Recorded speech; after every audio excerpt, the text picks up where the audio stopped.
বিরতির পর স্বাগত। রেমালের তাণ্ডব পরিলক্ষিত হয়েছে উত্তর পূর্ব ভারতে, বিশেষ করে অসম এবং ত্রিপুরাতেও কিছু প্রভাব পড়েছে, যার ফলে অসমের হাফলং থেকে কিন্তু এক অন্য চিত্র দেখা যাচ্ছে। অর্থাৎ বেশ কিছুদিন আগেও ভূমিধসের ফলে যে চিত্র দেখেছিল উত্তর পূর্বাঞ্চলবাসী, আবারও কিন্তু একই চিত্র পরিলক্ষিত হচ্ছে। জানা গেছে রেমালের প্রভাবে অসমের হাফলং থেকে শিলচর ও ডিব্রুগড়ের রাস্তা জলের তলায়। ত্রিপুরার সাথে অসমের যোগাযোগ ব্যবস্থা ব্যাহত হওয়ার আশঙ্কা রয়েছে। অন্যদিকে এই যোগাযোগ ব্যবস্থা ব্যাহত হওয়ার ফলে পুনরায় তেল এবং খাদ্য সংকটের আশঙ্কায় ভুগছেন ব্যবসায়ীরা। সে বিষয়ে বিস্তারিত জানবো। টেলিফোন লাইনে রয়েছে নিউজ ভ্যানগার্ড প্রতিনিধি সুপ্রীতি মুখার্জি। সুপ্রীতি, এই মুহূর্তে কি জানতে পারছো? দেখো, সাইক্লোন রেমালের যে দানবীয় তাণ্ডব, সেই দানবীয় তাণ্ডবে এক প্রকার উত্তর পূর্বের 4 রাজ্যে ভয়াবহ পরিস্থিতি তৈরি হয় এবং যার মধ্যে গতকালকে আমরা দিনভর দেখাচ্ছিলাম যে মিজোরামের কি পরিস্থিতি রয়েছে, অসমের কি পরিস্থিতি রয়েছে। ঠিক তার পাশাপাশি এবার যে খবর আমরা পাচ্ছি, মিজোরাম, মেঘালয়, অসম এবং নাগাল্যান্ড, এই 4 রাজ্যে বড়সড় বিপদ, বড়সড় ধস নেমেছে এখনো পর্যন্ত যে খবর উঠছে। বিশেষ করে এই ঝড়ের জেরে কোথাও ভূমিধস, আবার কোথাও ঝড়ের দাপটে ক্ষতিগ্রস্ত জনজীবন, কোথাও দুর্ঘটনা, সাইক্লোনের ভয়াবহ দাপটে এই 4 রাজ্য মিলিয়ে এখনো পর্যন্ত সর্বশেষ পাওয়া আপডেট অনুযায়ী প্রায় 40 জনের মৃত্যু হয়েছে, যে সংখ্যাটা গতকালকে 32 মতন ছিল।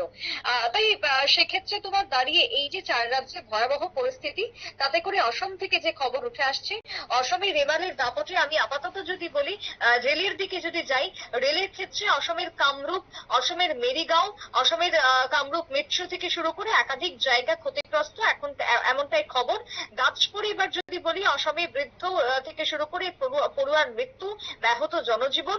পুলিশ প্রশাসন মঙ্গলবার গতকালকে রাত পর্যন্ত বা বিকেল পর্যন্ত সেখানে 3 জনের মৃত্যুর খবর ঘোষণা করেছে। অসম বিশ্ববিদ্যালয় এবং গুয়াহাটি কটন বিশ্ববিদ্যালয় যে নির্ধারিত পরীক্ষা এবং যে নির্ধারিত ক্লাস আজকের জন্য রয়েছে, তার সবটাই বাতিল করে দেওয়া হয়েছে। এবারে হচ্ছে তোমার যে প্রশ্ন ছিল যে এই যে ভূমিধসের কারণে শিলচর থেকে শুরু করে ডিব্রুগড় থেকে শুরু করে হাফলং এর কি অবস্থা। দেখো, রেমালের প্রভাবে এখনো পর্যন্ত আমরা জানতে পারছি যে হাফলং থেকে শুরু করে শিলচর পর্যন্ত রাস্তায় বড়সড় ধস নেমেছে। রাস্তার মধ্যবর্তী অংশে ধস নামার কারণে প্রায় জলের তরে ভেসে গেছে অধিকাংশ রাস্তা। যোগাযোগ, সড়ক পথে যে যোগাযোগ, সেটা একেবারে বিচ্ছিন্ন হয়ে পড়ছে।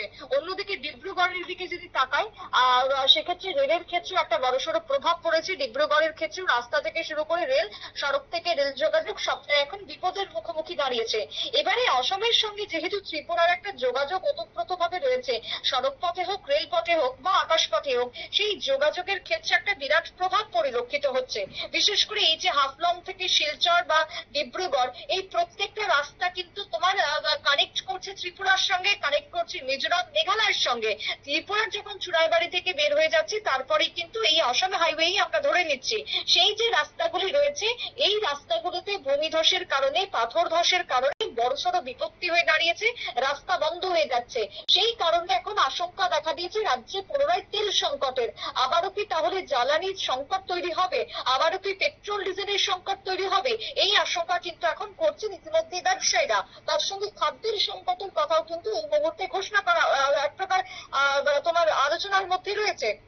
তবে সেই জায়গাতে এখন দাঁড়িয়ে তোমার এই যে খাদ্য এবং সংকট, সেই সংকট দেখা দেওয়াকে কেন্দ্র করে এক প্রকার চিন্তা যেরকম রয়েছে, তার সঙ্গে হাফলং থেকে শিলচরের যে সংযোগকারী রাস্তাগুলো রয়েছে, সেই রাস্তাগুলো এখন ডিম্ব্রুচেরা নদীতে বিচ্ছিন্ন হয়েছে, যে খবর আমরা এখনো পর্যন্ত পাচ্ছি।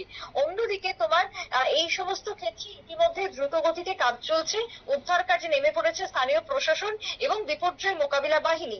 কিন্তু তারা পরিস্থিতি সামালে নামলেও এখনো পর্যন্ত ঘূর্ণিঝড় যেহেতু উত্তর পূর্বে অবস্থান করছে, তাই সেই জায়গাতে বৃষ্টি জারি রয়েছে। ত্রিপুরাতে সকাল থেকে বৃষ্টি না হলেও পার্শ্ববর্তী রাজ্যগুলোতে যেহেতু বৃষ্টি হচ্ছে, তাই রাস্তা সারাই হলেও, রাস্তা ঠিক হলেও আপাতত যে 2-1 দিনের মধ্যে পরিস্থিতি স্বাভাবিক হচ্ছে না, তা বলাই বাহুল্য। কারণ আমরা বিভিন্ন সোশ্যাল মিডিয়াতে, বিভিন্ন এক্সট্যান্ডারে যে ভিডিও ভাইরাল হতে দেখছি, তাতে করে এই যে ডিম্ব্রুচেরা নদী, সেই নদীর জলে রাস্তার মধ্যবর্তী অংশ, একবারে বড়সড় একটা অংশ যেহেতু জলের জলের তলায় চলে গেছে, তাই দুটো রাস্তার সংযোগ একেবারে বিচ্ছিন্ন হয়ে পড়েছে। রাস্তার সংযোগ বিচ্ছিন্ন হওয়ার ফলে প্রশাসন থেকে সম্পূর্ণভাবে বন্ধ ঘোষণা করে দেওয়া হয়েছে এই রাস্তাগুলিতে যাতে কোনো রকমের যানবাহন চলাচল না করে তার দিকে কঠোর রয়েছে প্রশাসন। এবং বিকল্প রাস্তা, অন্যত্র রাস্তা তারা খুঁজতে শুরু করেছে, ভাবতে শুরু করেছে কোন দিকে পাস করা যায় গাড়ি ঘোড়া যেগুলো আজকে পড়ছে। তাই সেই জায়গাতে রাজ্যে কি তাহলে পুনরায় সংকট তৈরি হবে তেলের, সেই আশঙ্কা কিন্তু ইতিমধ্যেই দেখা গেছে রাজ্যের সমস্ত যান চালকদের। আর এই আশঙ্কার কথা থেকে সকাল থেকে আমরা যে ছবি দেখছি আজকে, যে পেট্রোল পাম্পগুলিতে আবারও তেল নিতে যাওয়ার একটা ভিড়, সকাল থেকেই সবাই তেল নিতে যাচ্ছেন। তবে গতকালকে খাদ্যমন্ত্রী সুশান্ত চৌধুরী তিনি সাংবাদিক বৈঠক করে জানিয়ে দিয়েছেন যে রাজ্যে কয়েকদিন আগেই যেহেতু তেলের গাড়ি ঢুকে গেছে, রাজ্যে যে ডিপো রয়েছে ধর্মনগর সেখানে পর্যাপ্ত পরিমাণে তেল মজুত রয়েছে, তাই তেলের আপাতত কোনো সংকট হবে না। অন্যদিকে দাঁড়িয়ে খাদ্যের কথাও যদি বলা হয়, সেই খাদ্যেও কিন্তু আপাতত যোগান রয়েছে ভরপুর, তাই খাদ্যের সংকটও হবে না। এই পরিস্থিতিতে যদি কোনো অসাধু ব্যবসায়ীরা এখন ব্যবসা করতে যান, কালোবাজারি করতে যান, সেক্ষেত্রে প্রশাসন কঠোর হতে বাধ্য হবে, তেমনটা গতকালকে খাদ্যমন্ত্রী জানিয়ে দিয়েছেন। কিন্তু তারপরও রাজ্যে একটা কৃত্রিম ভয়, একটা কৃত্রিম আশঙ্কা ইতিমধ্যে তৈরি হয়েছে, ফের রাজ্যের বা ত্রিপুরার সঙ্গে পার্শ্ববর্তী রাজ্যের যোগাযোগ বিচ্ছিন্ন হয়ে যাওয়াকে কেন্দ্র করে। অঙ্কিতা। একদমই ধন্যবাদ সুপ্রীতি। অর্থাৎ ত্রিপুরা সহ আসামের যোগাযোগ ব্যবস্থা ব্যাহত হলেও রাজ্যে খাদ্য এবং তেলের কোনো ঘাটতি দেখা দেবে না, এমনটাই জানিয়েছেন খাদ্যমন্ত্রী সুশান্ত চৌধুরী। অন্যদিকে এই সমস্ত বিষয়কে একেবারে দেখছে প্রশাসন, খুব দ্রুত কাছে হাত লাগিয়েছে প্রশাসন। ইতিমধ্যেই রাস্তা পরিষ্কার থেকে শুরু করে একাধিক কাজ কিন্তু করে চলেছে। নিয়ে নিচ্ছে ছোট্ট একটি বিজ্ঞাপন বিরতির, সঙ্গে থাকুন।